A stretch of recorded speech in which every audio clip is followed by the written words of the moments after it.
দিলীপ ঘোষের স্ত্রী রিঙ্কু মজুমদারের গলায় অভিমান।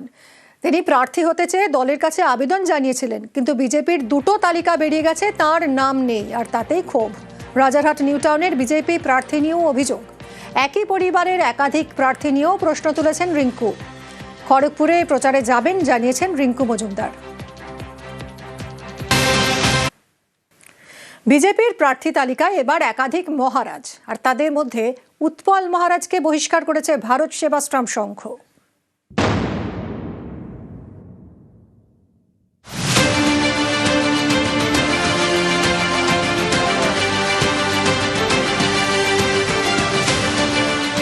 উৎপল মহারাজ উত্তর দিনাজপুরের কালিয়াগঞ্জের বিজেপি প্রার্থী, ভারত সেবাশ্রম সংঘের সদস্য। বৃহস্পতিবার তাঁকে বহিষ্কার করে সংঘ। তারা জানিয়েছে, স্বামী জ্যোতির্ময়ানন্দ রাজনৈতিক ফাঁদে পা দিয়ে আশ্রম পরিত্যাগ করে রাজনৈতিক দলে যোগ দিয়েছেন। সংঘ কর্তৃপক্ষ প্রধান কার্যালয়ে পরিচালন সমিতির জরুরি সভায় সিদ্ধান্ত নিয়ে সংঘ থেকে তাকে বহিষ্কার করেছে। ভারত সেবাশ্রম সংঘ একটি সম্পূর্ণ অরাজনৈতিক এবং সমাজসেবী ধর্মীয় প্রতিষ্ঠান। কোনোভাবেই সংঘের সন্ন্যাসী, ব্রহ্মচারী বা আশ্রমবাসী কোনো রাজনৈতিক কাজকর্মের সঙ্গে যুক্ত থাকতে পারেন না। ভারত সেবাশ্রম সংঘে থেকে সেখান থেকে প্রত্যক্ষ রাজনীতি করা সম্ভব নয়, যায় না। তো সেক্ষেত্রে আমি ব্যক্তিগতভাবে রাজনীতির আঙ্গিনায় এসেছি, এটা আমার ব্যক্তিগত সিদ্ধান্ত। তার জন্য আমি প্রথম প্রেস মিটে সেটা বলেওছি, এবং আমি সংঘকে আমার রেজিগনেশন লেটারও দিয়েছি। তারই পরিপ্রেক্ষিতে সংঘ সিদ্ধান্ত নিয়েছে যে ঠিক আছে।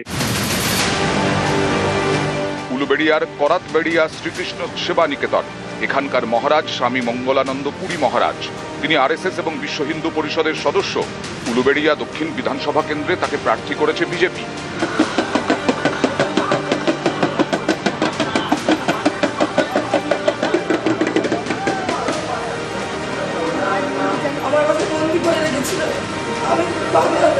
যেটা আমাদের যিনি মূল চালিকা শক্তি শ্রদ্ধেয় প্রধানমন্ত্রী নরেন্দ্র দামোদর দাস মোদীজি বাঁচতে চায়, বিজেপি তাই।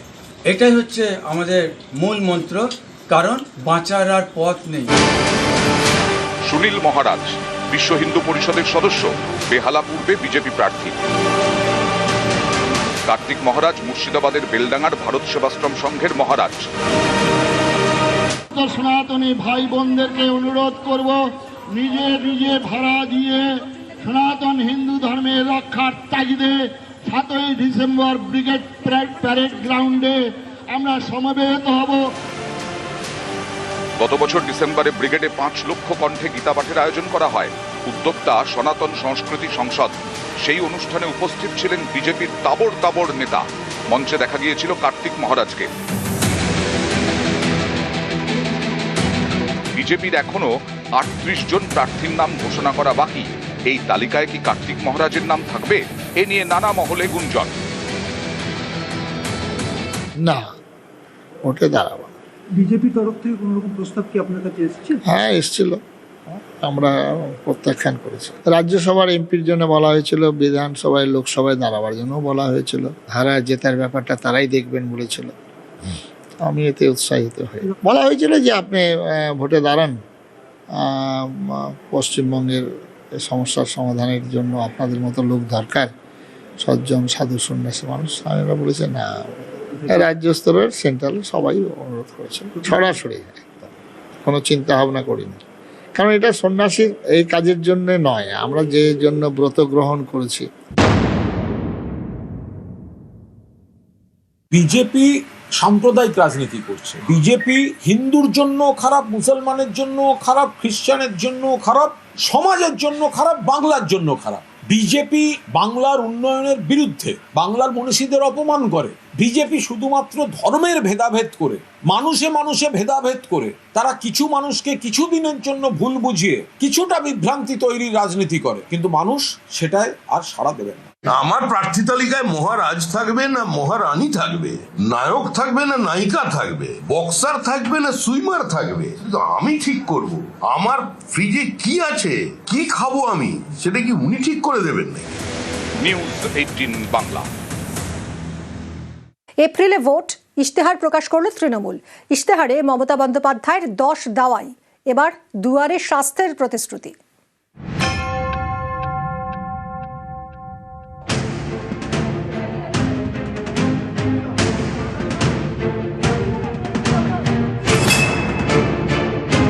এবার আমরা দুয়ারে চিকিৎসা করব।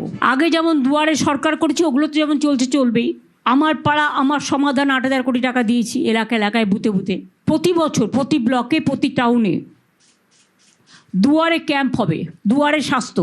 আমাদের স্বাস্থ্যসাথী আছে, অনেক মেডিকেল কলেজ আছে, মাল্টি সুপার হসপিটাল আছে, প্রায় কয়েক হাজার সুস্বাস্থ্য কেন্দ্র তৈরি হয়েছে, এগুলো সব আছে। এমপি ল্যাড থেকে রাজ্যসভার থেকেই প্রায় আইসিসিউ টাইপে প্রায় 250-300 গাড়ি করে দিয়েছি স্বাস্থ্য দপ্তরকে। আমাদের রাজ্যসভার 60 কোটি টাকা করে ওরা পায় বছরে, সেই টাকা থেকে আমরা আরও 300-400 অ্যাম্বুলেন্স করে দিয়েছি যাতে মানুষ অ্যাম্বুলেন্সে যাতায়াত করতে পারে। তৃণমূলের ইশতেহারে 10 দফা অঙ্গীকার।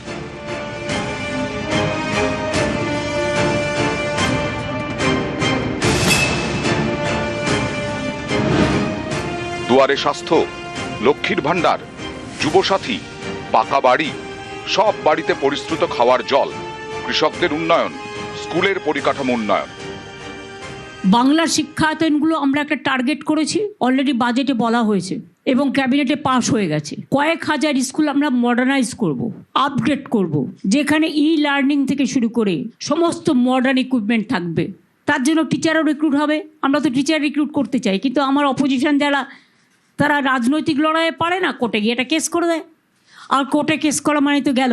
আমরা টিচারদের পক্ষে ওরা নয়, না হলে এইভাবে টিচারদের বিপদে ফেলতো না, অশিক্ষক কর্মচারীদেরও বিপদে ফেলতো না।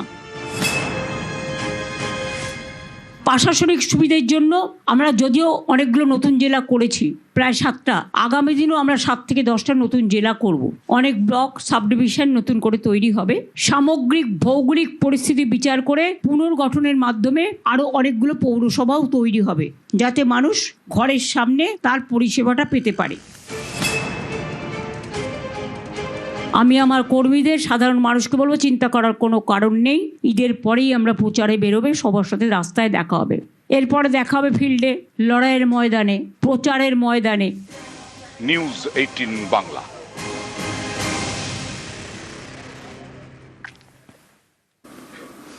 তৃণমূলের ইস্তেহার প্রকাশ, তার আগে বিস্ফোরক মমতা বন্দ্যোপাধ্যায়।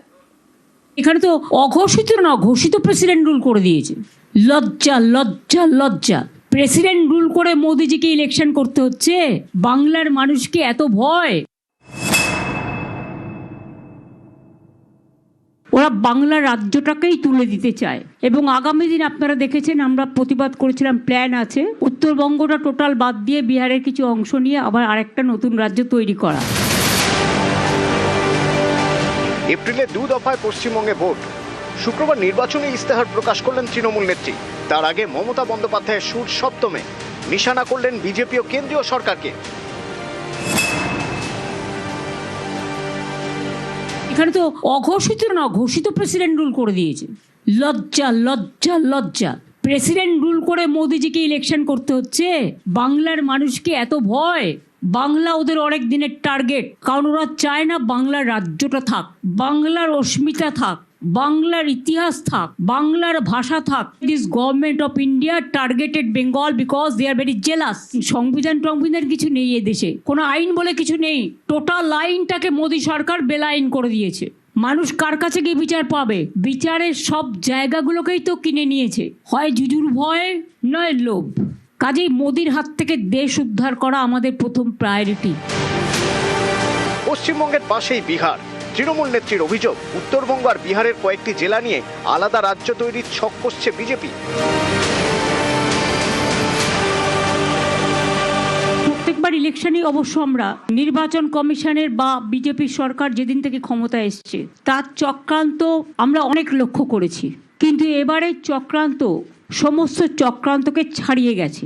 যেন তেন প্রকারণে বাংলা দখল করে ওরা বাংলা রাজ্যটাকেই তুলে দিতে চায়। এবং আগামী দিন আপনারা দেখেছেন, আমরা প্রতিবাদ করেছিলাম, প্ল্যান আছে উত্তরবঙ্গটা টোটাল বাদ দিয়ে বিহারের কিছু অংশ নিয়ে আবার আরেকটা নতুন রাজ্য তৈরি করা। নির্বাচন কমিশন হয়তো পরে বলবে, আমরা যেটা শুনেছি এই ভোটের পরে আবার ডিলিমিটেশন করবে। ডিলিমিটেশন মানে হচ্ছে আগামীবার মোদী সরকার জিতবে না, ক্ষমতায় আসবে না, কারণ মানুষ ওনাদের দেশের মানুষ পছন্দ করছে না, বাংলা তো নয়। এবং তাই 1 ডিলিমিটেশন, 2 এনআরসি, 3 সেন্সাসের নামে মানুষের নাম আরও বাদ দেয়া, এটা ওদের পরিকল্পনা। দেশের মানুষকে সর্বহারা করে দেওয়ার এক গভীর চক্রান্ত মোদী সরকার করছে। নিউজ 18 বাংলা।